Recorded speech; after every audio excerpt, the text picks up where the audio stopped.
1934 സ്വാതന്ത്ര്യത്തിന് മുന്നേയുള്ള കാലം. ആ വർഷം 60,000 തയ്യൽ മെഷീനുകളാണ് ഇന്ത്യയിലേക്ക് ഇറക്കുമതി ചെയ്തിരുന്നത്.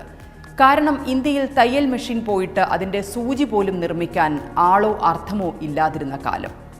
കൊൽക്കത്ത പോസ്റ്റ് ആൻഡ് ടെലിഗ്രാഫിൽ ജോലി നോക്കിയിരുന്ന ഒരു എഞ്ചിനീയറായിരുന്നു ബിഷൻ ദാസ് ബേസിൽ. മികച്ച എഞ്ചിനീയറായിരുന്നു അദ്ദേഹം.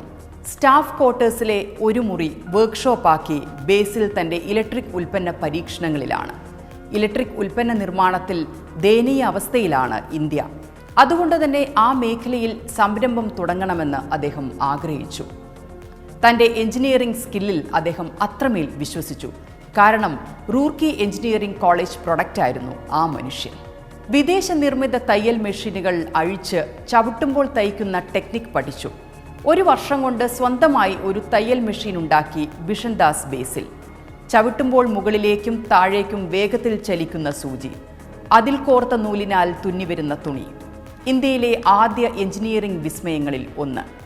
ആ യന്ത്രത്തിന് ബിഷൻ ദാസ് ബേസിൽ ഒരു പേര് കൊടുത്തു. തൻ്റെ പ്രിയ മകളുടെ പേര് ഉഷ.